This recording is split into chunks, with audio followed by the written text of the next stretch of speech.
ओम नमो भगवते वासुदेवाय। मार्गशीर्ष महात्म 17वां और अंतिम अध्याय। ब्रह्मा जी कहने लगे कि हे देवेश, किस क्षेत्र में मार्गशीर्ष मास अधिक पूज्य कहा गया है और उस क्षेत्र में क्या फल होता है, यह सब मुझसे कहिए। श्री विष्णु भगवान कहने लगे कि हे ब्रह्मा, मथुरा नाम से प्रसिद्ध मेरा श्रेष्ठ क्षेत्र है और वह रमणीक स्थान मेरी पुण्य जन्मभूमि है। हे चतुरानन, मथुरा में पद पद पर तीर्थ का फल होता है। मनुष्य जिस जिस स्थान में स्नान करता है उस स्थान से घोर पापों से मुक्त हो जाता है।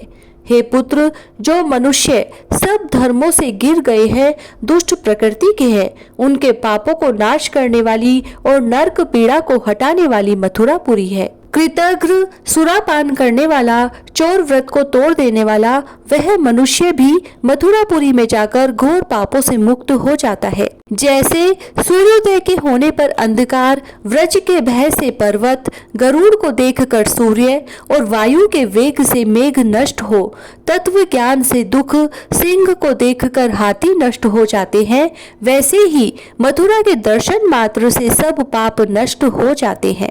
ब्रह्म हत्या से भी युक्त मनुष्य भक्ति से युक्त होकर मथुरा के देखने से ही शुद्ध हो जाता है।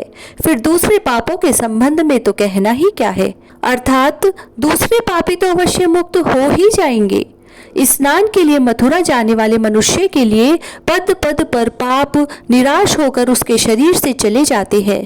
जो अकस्मात ही मथुरा को जाते हैं अथवा मालिक के साथ सेवा के निमित्त मथुरा को जाते हैं, वे लोग वहां जाकर स्नान मात्र से सब प्रकार के पापों से मुक्त होकर स्वर्ग को जाते हैं। जहाँ पर केवल मथुरा का नाम ही उच्चारण करते हैं, वहां पर सर्वदा निश्चय रूप से तुम रहा करते हो, यथा सतयुग और उत्तरायण सूर्य रहा करते हैं। हे चतुरानन, जो दूसरों के मान से मंदिर का नाम ही लेने पर मेरे मथुरा मंदिर का नाम सुन लेता है, वह भी उसी समय सब पापों से मुक्त हो जाता है। हे पुत्र, जो मनुष्य 3 रात्रि तक उस मथुरा में निवास करते हैं, उनको देखने से, स्पर्श करने से तथा चरण धूलि से मनुष्य पवित्र हो जाते हैं। जिस प्रकार तृण समूह को छोटी सी आग की चिंगारी जला देती है, उसी तरह मथुरापुरी महान पापों को भी जला देती है।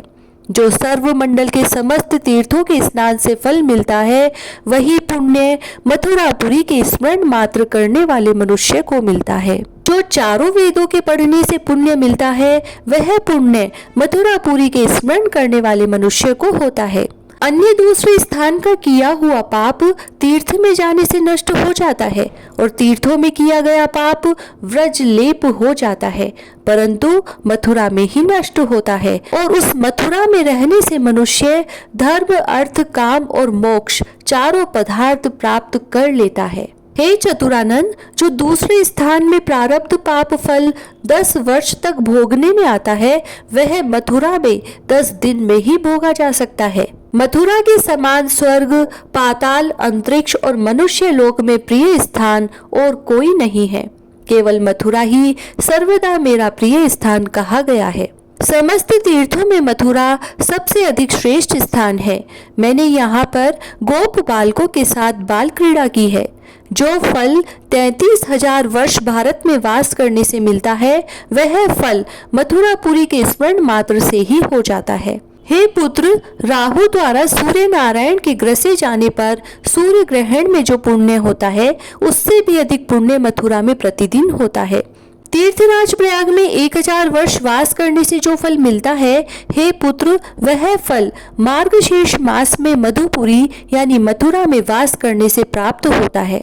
वाराणसी यानी काशी में 1000 वर्ष वास करने से जो फल होता है, वह फल मथुरा में मार्गशीर्ष मास के 1 दिन में होता है। जो मनुष्य 6 मास तक गोदावरी और द्वारिका में वास करता है तथा कुरुक्षेत्र में पृथ्वी दान करता है और 6 मास तक गया में वास करता है, वह मथुरा में 1 दिन वास के समान भी नहीं। जिसके समान द्वारिका, काशी, कांची, मायापुरी, गदाधर आदि और कोई तीर्थ नहीं है। पितृलोक मथुरा में यमुना जल से तृप्त होकर पिंड दान की इच्छा नहीं करते। जो मनुष्य मथुरा को साधारण दृष्टि से देखते हैं, उनको पाप राशियों से युक्त जानना चाहिए। जिसने मथुरा को नहीं देखा किंतु देखने की इच्छा मात्र रहती है, उसके और कहीं मरने पर भी मथुरा में ही जन्म होता है। हे चतुरानन, पृथ्वी के धूलि कण समय पाकर गिने जा सकते हैं, परंतु मथुरा के जितने तीर्थ हैं उनकी गणना नहीं हो सकती। भो ब्रह्मदेव मथुरापुरी में वास करो। मैं उस मथुरापुरी में गोप कन्याओं के साथ निरंतर वास करता हूँ। रे संसार में मग्न मनुष्यों और अन्य मेरे शिष्य वर्ग सुनो, यदि अत्यंत सुख की इच्छा है तो मेरी मथुरापुरी में वास करो।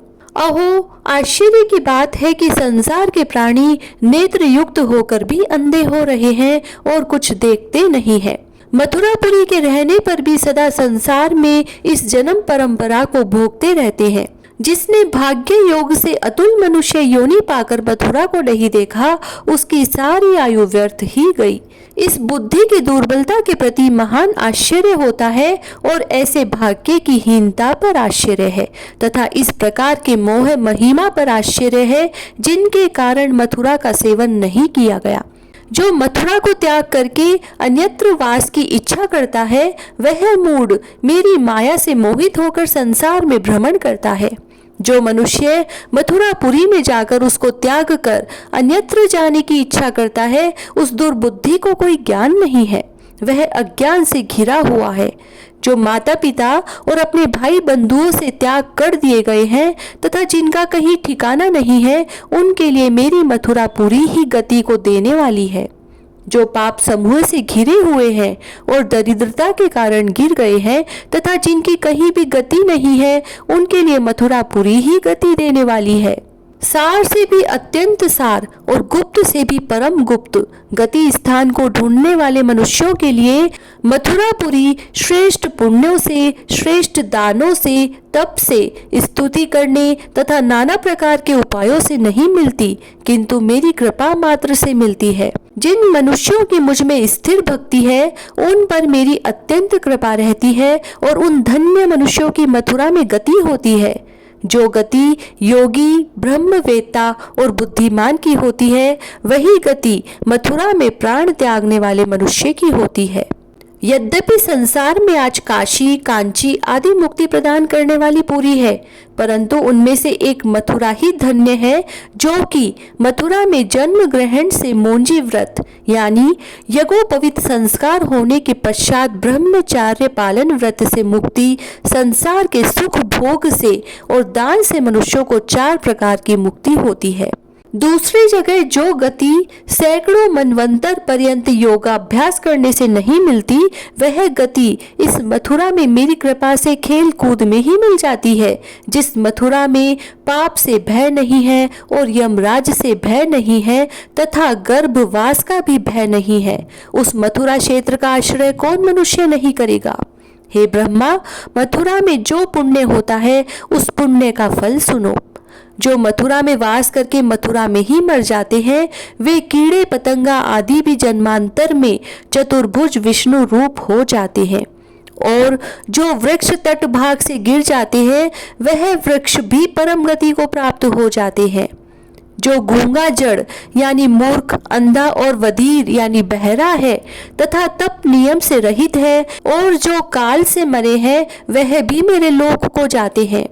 और सर्प के डसने से, पशु के प्रहार से, अग्नि में जलने से, जल में डूबने से तथा और किसी प्रकार से किसी को अकाल मृत्यु हो जाए तो वे लोग भी अवश्य मेरे लोक में जाते हैं। हे मुनि श्रेष्ठ, मैं शपथ पूर्वक कहता हूँ और यह बात सत्य है, मथुरा के समान दूसरा स्थान कहीं पर भी ऐसा समस्त अभीप्सित फल देने वाला नहीं है।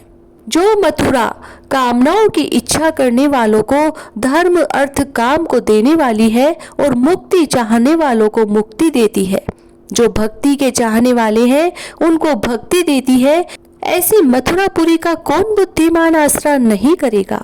मार्गशीर्ष मास में ऐसी मथुरा का सेवन करना चाहिए और उसके अभाव में विधि पूर्वक पुष्कर तीर्थ का सेवन करना चाहिए।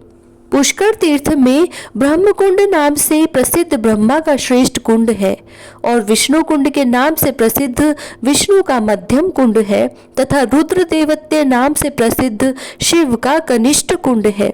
हे बुद्धिमान, इन कुंडों में विधि पूर्वक स्नान, दान और श्राद्ध आदि करना चाहिए और मेरी प्रसन्नता के निमित्त मेरा पूजन विधान पूर्वक करना चाहिए। हे पुत्र, मार्गशीर्ष मास की पूर्णमासी मुझको अति प्रिय है। उस पूर्णमासी को जो कुछ पुण्य किया जाता है वह मुझको अति प्रिय है। उस पूर्णमासी को जो कुछ पुण्य किया जाता है वह मुझको अति प्रीतिकर है।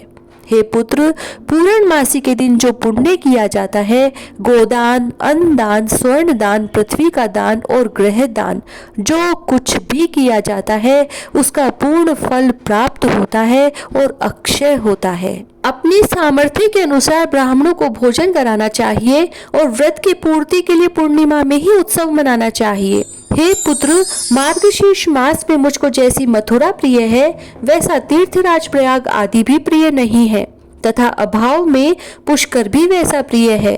अतः बुद्धिमानों को चाहिए कि मार्गशीर्ष मास की पूर्णिमा पुष्कर तीर्थ और मथुरा स्नान दान आदि कर व्यतीत करे, अथवा जिस किसी स्थान में भी हो विधि पूर्वक पूर्णिमा को स्नान दान और उत्सव आदि के द्वारा ही व्यतीत करे। जो मार्गशीर्ष की पूर्णमासी को स्नान दान पूजा उत्सव आदि नहीं करता वह 60,000 वर्षों तक रौरवादी नरकों की यातना भोगता है। इसीलिए विद्वान लोग सब प्रकार से पूर्णिमा का मान करें। यदि पूर्णमासी मार्गशीर्ष मास की हो तो अत्यंत और अनंत फल देने वाली होती है। हे वत्स, जिस प्रकार मैंने मार्गशीर्ष को अपना प्रिय व्रत माना है, उस मार्गशीर्ष मास में जो भक्ति से स्नान दान व्रत और उत्सव आदि करता है उसका जो पुण्य फल होता है वह भी सुनो। 10,000 तीर्थों में स्नान दान आदि करने से जो पुण्य होता है और कोटियों व्रत करने से जो पुण्य होता है तथा समस्त यज्ञों के करने से जो पुण्य होता है वही पुण्य इस मार्गशीर्ष मास में होता है।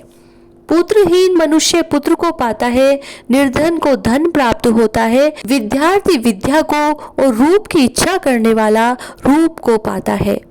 ब्राह्मण ब्रह्म रोज वाला होता है, क्षत्रिय विजय प्राप्त करता है, वैश्य को धन का लाभ होता है और शूद्र पातक से मुक्त हो जाता है।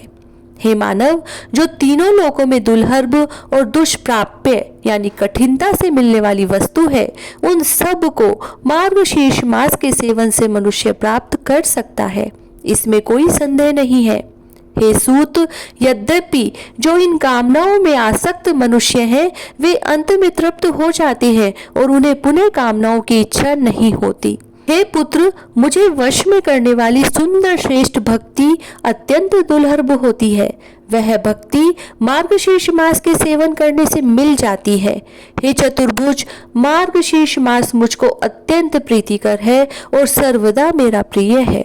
इसीलिए इस मास के सेवन से मेरी कृपा से वह समस्त वस्तु को पाता है। इति श्री स्कंद महापुराणे मार्गशीर्ष मास महात्म अंतिम और 17वां अध्याय समाप्त हुआ। जय श्री राधे।